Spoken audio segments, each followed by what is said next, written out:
साईं बाबा व्रत कथा।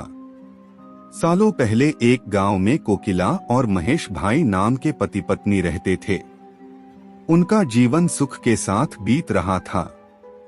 दोनों में प्रेम और स्नेह भी बहुत था, लेकिन कभी कभी कोकिला के पति महेश गुस्से में पत्नी से झगड़ा कर लेता था। कुछ समय बाद जब उसका गुस्सा शांत होता तो उसे अपने किए पर शर्मिंदगी भी होती थी। कोकिला को पता था कि उसके पति को अपने व्यवसाय में फायदा नहीं हो रहा है, जिसकी वजह से उनका स्वभाव चिड़चिड़ा हो गया है। इसी वजह से कोकिला पलटकर कोई जवाब नहीं देती थी। काम सही से न चलने के कारण महेश का ज्यादातर समय घर में ही बीत रहा था। उसकी पत्नी बड़ी ही धार्मिक स्वभाव की थी। घर में खुशियां लाने के लिए वो धर्म कर्म करती रहती थी। एक दिन दोपहर के समय उनके घर में एक बूढ़े महात्मा आए। उनके चेहरे के तेज को देखकर दोनों का सिर श्रद्धा से झुक गया। महात्मा ने उनसे कुछ दान करने के लिए कहा।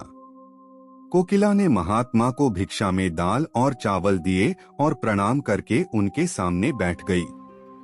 उसी समय कोकिला की आंखों से आंसू बहने लगे। कोकिला के आंसू देखकर महात्मा ने इसका कारण पूछा। जवाब में कोकिला ने अपने घर का सारा हाल बता दिया।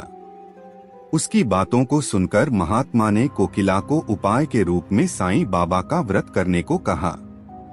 साथ ही इसकी विधि बताते हुए बोले कि लगातार 9 गुरुवार तक एक समय खाना खाकर पूरी विधि से साईं बाबा की पूजा करने से उसके सारे दुख दूर हो जाएंगे।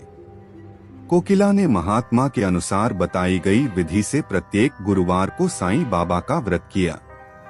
फिर आखिरी यानी 9वें गुरुवार को उसे गरीबों को भोजन कराना और साईं पुस्तकें बांटनी थी। किसी तरह से खाना और किताबों का इंतजाम करके कोकिला ने ये सब कार्य भी पूरा कर लिया। जैसे ही यह सारे कार्य संपन्न हुए, कोकिला के घर में होने वाले झगड़े और महेश भाई के कारोबार में आई अड़चनें दूर हो गईं। अब दोनों पति पत्नी सुख से अपनी जिंदगी जी रहे थे। एक दिन कोकिला की जेठानी और कोकिला आपस में घर परिवार से जुड़ी बातें करने लगे। उसी समय कोकिला की जेठानी ने उसे बताया कि उसके बच्चों का मन पढ़ाई में नहीं लगता और वो स्कूल की हर परीक्षा में फेल हो जाता है।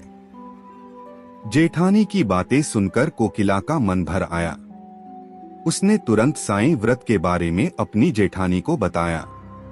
पहले कोकिला ने अपने घर का किस्सा सुनाया कि वो कितने परेशान थे और साईं बाबा की कृपा से आज कितने सुखी हैं।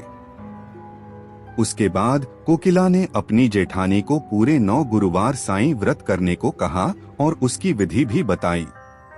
कोकिला की जेठीनी ने ठीक वैसा ही किया और कुछ ही समय में उसके जीवन का संकट भी दूर हो गया। उसके बच्चे का मन पढ़ाई में लगने लगा और उसके अच्छे अंक आने लगे। कहानी से सीख: मुसीबत के समय घबराने की जगह आराध्य पर सच्ची श्रद्धा रखते हुए परेशानी दूर करने की कोशिश में लगे रहना चाहिए।